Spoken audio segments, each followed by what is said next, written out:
Hari ini kedua pria ini bersiap untuk tidak menggunakan alat modern, hanya dengan menggunakan sekop kecil, dan membuat sebuah tempat tinggal. Bahan yang digunakan hanyalah bambu dan kayu. Mereka berdua mencari sebuah lahan, dan membangun tempat tinggal di sana. Mereka menggunakan sekopnya untuk membuat garis. Sang adik mulai mencangkul. Dengan cepat sudah tercangkul bentuk persegi panjang. Keduanya menggunakan tangan mengeluarkan tanah. Mereka membagi tugas. Sang kakak bertugas untuk membuat garis, dan adiknya lebih harus mengeluarkan banyak tenaga. Dengan usaha beberapa jam, mereka membentuk sebuah tempat tidur. Sang kakak menggunakan sekopnya untuk membentuk sisi kasur. Sang adik membentuk bentuk di ujung kasur. Dalam proses ini, akhirnya selesai dibuat. Kemudian di sebelahnya membuat sofa dan meja. Sang kakak membuat sofa besar. Sang adik membuat meja. Keduanya tidak istirahat, lalu membuat tangga. Dan tanah yang berlebih akan dibuang keluar. Setelah makan siang, keduanya tidur di atas sofa dan kasur.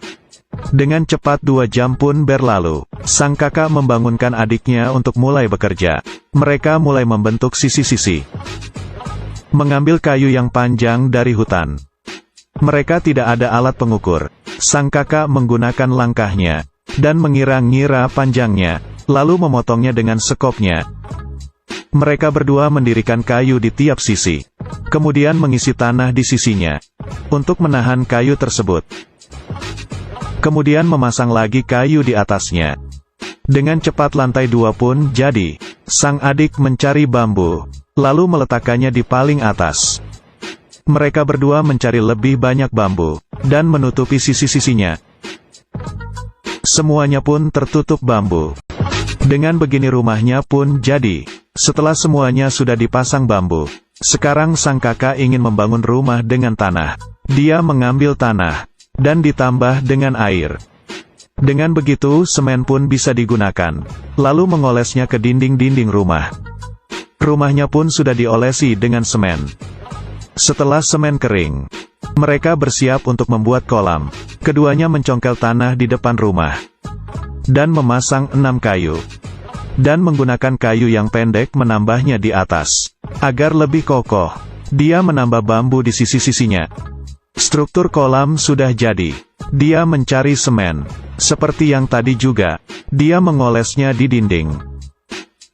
Dengan begini untuk mencegah air bocor, dia memasukkan tanah liat ke dalam tempat. Setelah ditambah dengan air, dia mengolesnya di jendela. Kelihatannya pun langsung berbeda. Mereka mengambil rumput di hutan, dan meletakkannya di sekeliling rumah.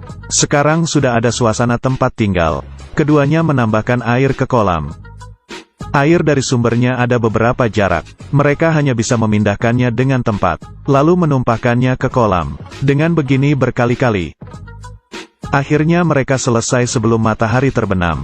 Keduanya masuk ke dalam kolam, dan membersihkan diri mereka yang sudah bekerja beberapa